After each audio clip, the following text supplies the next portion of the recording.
simplement, si vous me le permettez, sur la question posée. Moi, j'espère qu'il va faire ce référendum, parce qu'effectivement, là, j'ai pas envie de répondre à la question posée, j'ai envie de répondre à tout à fait autre chose. C'est un peu ce qu'il a fait depuis 3 ans, et ça sera avec un vrai plaisir que là, pour une fois, là, j'irai voter pour ne pas répondre à la question posée. Comme l'a dit Jean-Luc Mélenchon, quelle que soit la question, ce sera non. Exactement. Voilà, je suis NFI.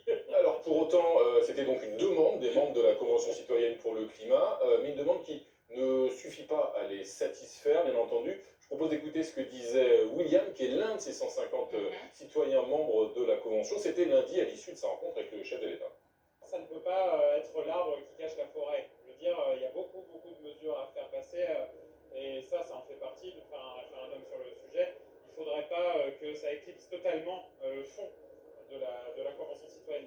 Sur le fond des propositions donc, de la Convention citoyenne et sur l'enjeu justement de la lutte contre le dérèglement climatique, il y a effectivement des sujets de fond sur lesquels il y avait des désaccords profonds entre le chef de l'État d'une part et ses citoyens. Je pense notamment à la rénovation, l'obligation de la rénovation thermique des logements, ce qui est un gros enjeu, Anne-Elisabeth Moutet, ou l'interdiction de la publicité pour des produits polluants.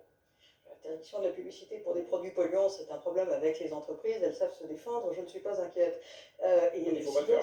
Il faut pas le faire. Non, mais elle continue à faire de la publicité pour les produits polluants.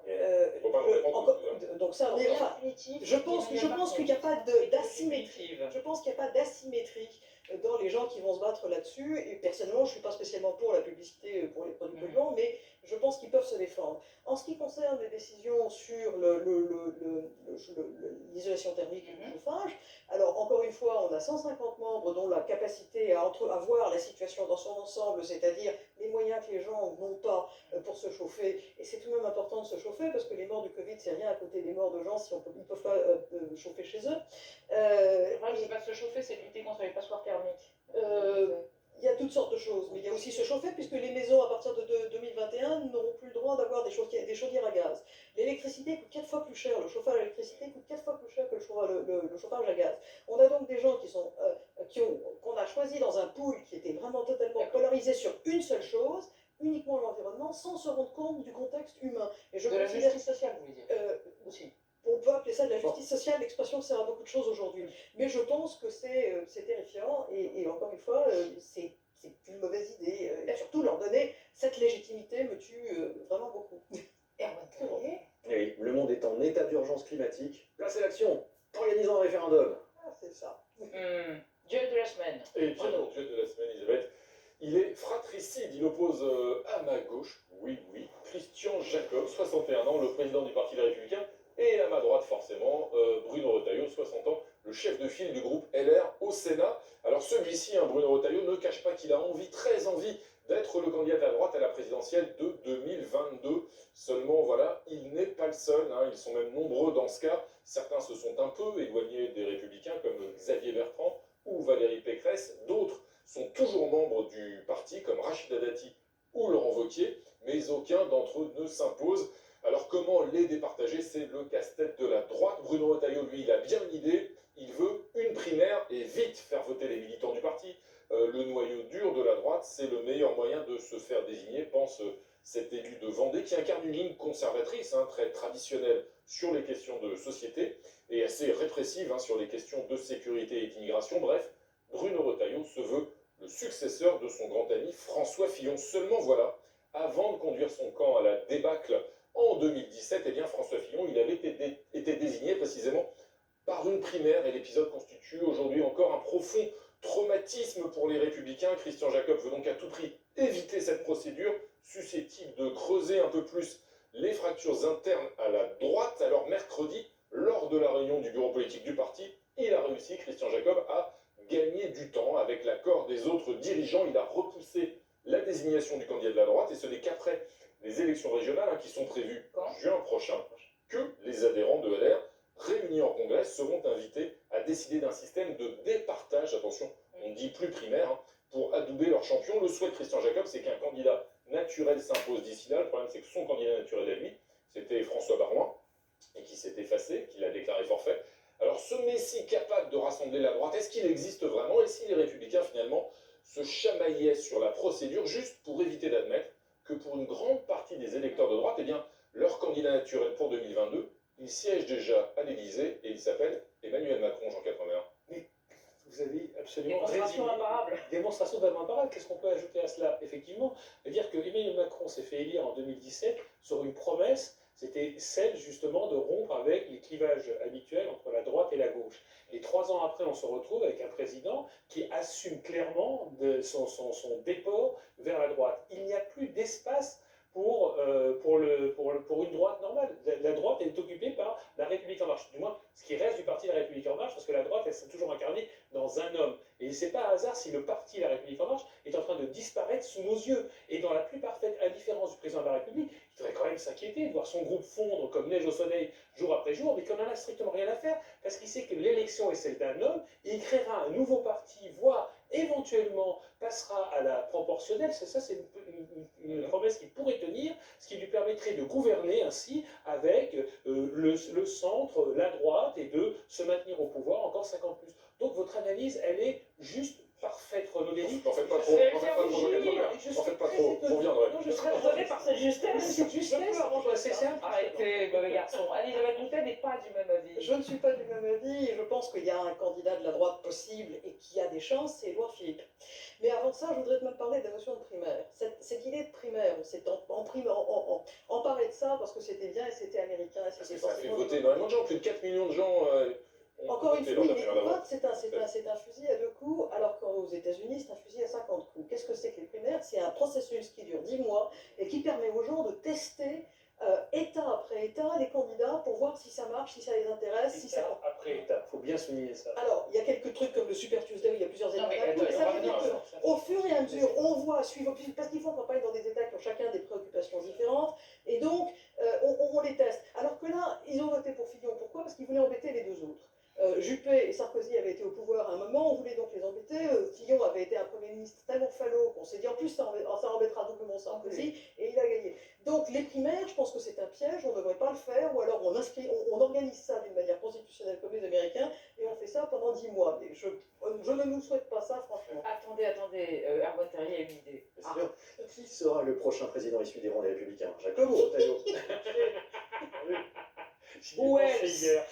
Alors, vous évoquez les États-Unis, Elisabeth Boutet, on y reste. Vite, sa presse internationale, à la une de l'hebdomadaire américain Time de ce week-end, le ticket gagnant de l'élection présidentielle de novembre 2020, Joe Biden et Kamala Harris, représentés d'ailleurs par un peintre hyper réaliste, un ami du cinéaste Tim Burton. Fait marquant, c'est la première fois que le Time met en une en tant que personnalité de l'année le binôme présidentiel. Alors, est-ce que c'est lié à l'âge de Joe Biden ou au profil de Kamala Harris, une femme très charismatique et issue de la diversité? Alors, c'est le dernier pan de phrase que vous dites, c'est le fait qu'elle est issue de la diversité. Elle n'est pas si charismatique que ça, puisqu'elle s'est lamentablement ramassée aux primaires, justement.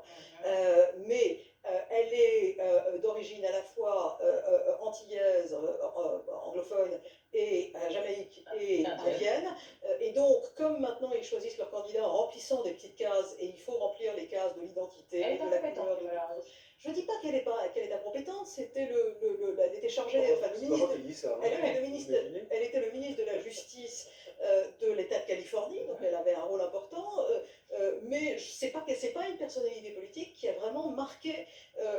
D'ailleurs, on ne sait toujours pas si elle va, oui ou non. Quelle est la seule question sur Kamala Harris? Il y a l'âge de Biden. La seule question sur Kamala Harris, c'est si elle devient président, est-ce qu'elle est l'otage de l'extrême droite? Oui, si elle devient président, si Joe Biden casse sa pipe, et si elle Joe devient Biden président, casse sa Mais pipe. non, mais il ne s'agit pas quand même qu'il casse sa pipe, c'est aussi la réalité, c'est qu'il ne fera qu'un mandat.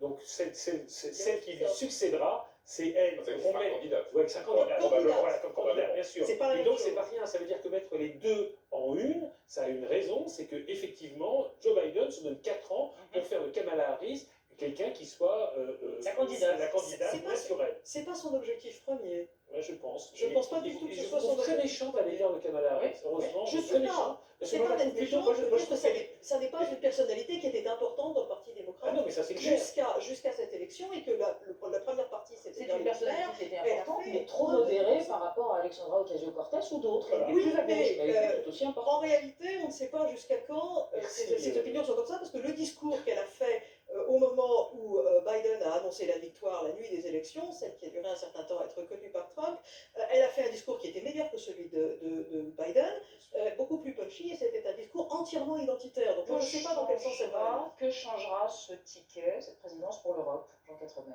Rien. Alors, il faut pas. Actuellement, les Européens vivent sur un petit nuage, à part les Français. Parce que les Français sont bien conscients de ce qui est en train de se jouer. Les Européens n'ont qu'une envie, c'est de vivre à la mairie du bouclier américain, de revenir business as usual, c'est-à-dire comme avant. C'est-à-dire l'OTAN nous protège, on est amis avec les Américains, nous on est peinards, on est une sorte de grande Suisse tranquille où on fait du commerce.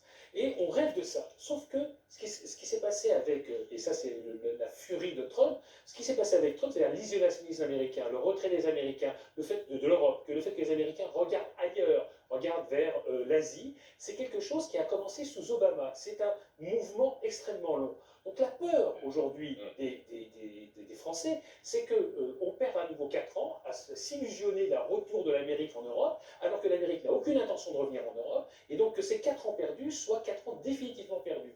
Et aujourd'hui, il faut que les Allemands réalisent que Biden ne changera pas Il fondamentalement. faut une Europe autonome. Il faut une Europe stratégiquement autonome. Et quand on a vu, par exemple, la ministre, je termine juste là-dessus, quand on a vu la ministre de la Défense allemande, AKK, qui a fait un discours expliquant que l'autonomie stratégique européenne, c'était juste comme elle avait dit son mot précis, c'est une folie, ça n'avait aucun sens, les Français étaient hystériques en disant, ça y est, on est en train de revenir au point de départ. Et par ailleurs, il faut se rendre compte que Biden va continuer à défendre les paysans qui font du poulet au chlore et les gens qui font des avions À Lambeau. Erwan Terrier. Oui, mais ce n'est pas que ça. Biden incarne une victoire pour les minorités visibles en politique. Après le premier président noir, le premier président sénile. C'est pas une minorité. Il s'est juste cassé le pied, arrêtez quoi. Ce truc anti-boomer est fatigant. Oui, très, absolument. Ne prenez pas pour vous. Oui. On passe à son temps. Jean Quatremer. Non mais arrêtez de tout ramener à vous. Alors, Sonia, le point com de la semaine. Eh bien, moi, je vais vous parler d'un monde de boomers. Imaginez un monde sans Google, sans Gmail, sans YouTube, sans Google Maps. Bref, sans toutes ces applications qui font désormais partie de notre quotidien, ce monde étrange. Une partie des habitants de la planète l'a expérimenté lundi pendant un petit peu moins d'une heure. Une panne mondiale a affecté la grande majorité des services de Google, entraînant un petit vent de panique des internautes qui se sont forcément tous rués sur Twitter pour comprendre ce qui était en train de se passer. Lorsque j'ai remarqué que les services de Google étaient down, j'ai immédiatement écarté les rideaux pour voir s'il n'y avait pas des extraterrestres dehors, plaisante cet internaute. Mais sérieux, un instant, j'ai vraiment cru que c'était la fin du monde, un désarroi quasi métaphysique, puisque quand tu ne peux même plus aller sur Google pour savoir ce qui se passe avec Google, eh ben, effectivement, c'est le serpent qui se mord à la queue. Puis le moment où je voulais écrire Gewurztraminer, Kunyaman et Rose sans faire de faute, c'est pas de chance, effectivement. Peut-être que Google Down, c'est le début de la chute du capitalisme.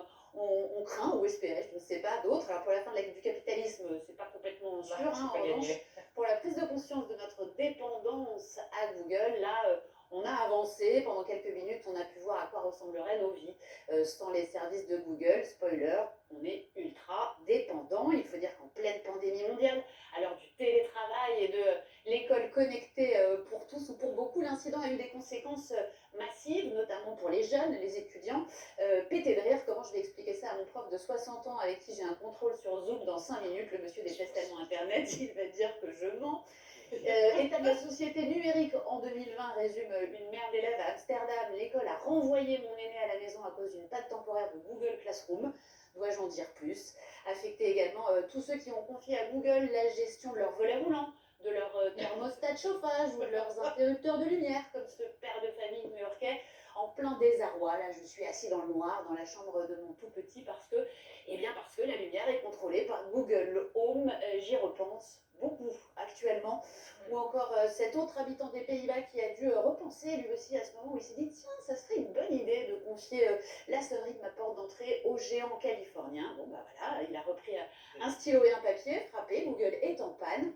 Beaucoup ont donc pris conscience de leur dépendance à cet écosystème Google. C'est ce qui s'appelle être dans Google jusqu'au cou. Et oui, l'incident causé alors par un problème, je cite, de quota sur le stockage interne, ne me demandez pas ce que ça veut dire, a été rapidement corrigé par les équipes de la firme californienne. Tout est rentré dans l'ordre. C'est pas le premier de ce genre. Tous les géants de la tech en ont connu. On se souvient que le cloud d'Amazon avait connu un problème similaire en septembre. Mais ça fait réfléchir donc sur notre dépendance et sur l'avenir, puisque par exemple demain quand on aura des voitures connectées, eh bien une panne pourrait avoir des conséquences autrement plus graves que celle-ci. Alors Jean Quatremer, est-ce qu'il faut revoir, et est-ce que c'est encore possible, notre dépendance aux géants de la tech? Et en plus, vous parlez de panne, mais il faut imaginer ce que ça pourrait donner en cas d'attaque.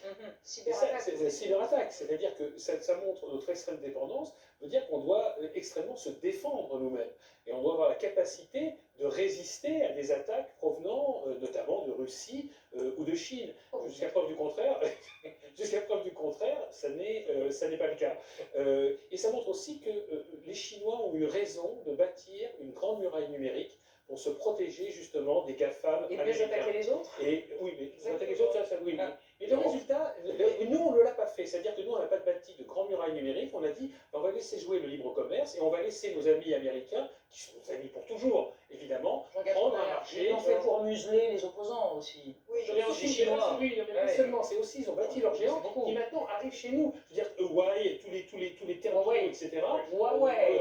Je sais pas comment on Il y dit. a plusieurs choses à dire à ça. Non, mais non, je termine juste ma phrase, c'est simplement pour dire, non, mais c'est juste pour dire que nous, les Européens, nous sommes aujourd'hui technologiquement dépendants des Américains et On n'est pas obligé d'être dépendant de tout le monde, de tous. Il y a toutes sortes de sociétés grandes et petites qui font de l'Internet, et je dirais à n'importe qui, c'est comme, mais même les Françaises, et je dirais à tout le monde, votre Internet personnel, mélangez les gens chez qui vous allez comme si vous mettiez toutes vos économies dans la scène. Il y a des moteurs de recherche français on a un comme truc de maison Quant, par une des sociétés, on en a un par une petite française, on a son cloud chez quelqu'un d'autre, comme ça tout ne disparaît pas à la fois, et on crée des mouvements. ses œufs dans le même panier. Maintenant, oui, mais ça marche aussi dans le numérique. Et c'est peut-être moins pratique, mais c'est très utile. Et par ailleurs, Huawei, heureusement, il commence à y avoir des gens en Europe, mais pas l'Allemagne, qui se rendent compte qu'il ne faut pas accepter. Ah, ça y est, ça y est, les Allemands viennent de frapper là, ça y est. Très bien. Et donc ils ne les traitent pas non plus. Très bien, on vous laisse discuter Alors là, tous les deux. Mirage, Erwan Terrier. On va prendre un petit blanc. Voilà, Erwan, taisez-vous, Erwan Terrier. À Je l'attaque. vais céder à la panique. Vous déconnez les mecs, Google n'est resté en panne qu'une demi-heure. La deuxième actualité de la semaine. C'est la crise sanitaire et l'Europe, encore elle, qui est submergée par la deuxième vague du virus, de l'Allemagne à l'Espagne, la deuxième vague des fermes. On voit d'ailleurs un certain nombre de pays prendre des mesures très restrictives, en particulier à l'approche des fêtes, aux Pays-Bas, en Belgique, d'ailleurs en Allemagne, donc. En France aussi, d'ailleurs, même si la liberté de circulation a été rétablie pour les fêtes précisément. Et puis on a assisté aussi au fait que la campagne de vaccination, eh bien, elle a déjà débuté dans un certain nombre de grands pays, aux États-Unis cette semaine, au Royaume-Uni dès le mi-décembre, et pourtant en France et en Europe, dans l'Union européenne, il va falloir attendre le 27 décembre. La campagne de vaccination ne commencera que le 27 décembre. Alors pourquoi est-ce que, factuellement en tout cas, l'Europe est en retard par rapport par exemple au Royaume-Uni? Est-ce que c'est un choix lié à des précautions supplémentaires? Ou est-ce que c'est simplement une forme d'inefficacité? C'est plutôt non, c'est pas du tout. Puisqu'il se trouve que le Royaume-Uni est encore membre du marché intérieur jusqu'en 31 décembre. Donc elle dépend de l'Agence européenne du médicament, qui doit donner son feu vert. Mais dans le cadre de cette réglementation européenne, un État est libre de donner en avance son autorisation de mise sur le marché, valable seulement pour le marché britannique. Ils ont pris un risque. Ils ont fait un coup politique pour dire qu'on est les premiers. Et bien, peut-être une prise de risque, parce que leur agence leur a donné le feu vert, donc on peut faire confiance. Le risque, c'est parce que les examens qui sont faits pour donner l'autorisation de mise sur le marché en Europe sont des examens extrêmement complets. Ils ont voulu l'ensemble de la documentation. C'est pour ça que l'Europe a déjà annoncé que le 27 décembre, le même vaccin. Voilà, l'autorisation de mise sur le marché va arriver. Et donc le Royaume-Uni a donné son accord en amont. Donc il n'y a pas eu de retard européen. Il y a eu simplement les Royaume-Uni a voulu aller dire on est les Il n'y a pas de premiers. retard européen, il y a une avance britannique. Non, et il aurait pu avoir une avance française. Rien n'empêchait la France de vacciner dès le 30 novembre, si elle avait envie. C'était pas illégal. C'est ce qu'on aurait dû faire, Elisabeth Moutet. Mais évidemment que c'est ce qu'on aurait dû faire, parce que les effets secondaires immédiats, on les connaît. Ce sont les effets secondaires à long terme qu'on ne connaît pas, et les effets secondaires à long terme, on ne les saura pas un mois plus tard. Donc, les Britanniques ont eu parfaitement raison, compte tenu du fait que le vaccin, dès qu'il commence à agir, il évite des contaminations supplémentaires et donc des morts. Évidemment qu'ils avaient raison d'y aller tout de suite. Mais c'est vrai aussi que la prise de risque est quelque chose qui appartient beaucoup plus au caractère anglais. Les Anglais, comme d'ailleurs les Italiens, c'est des gens qui envoient des caravanes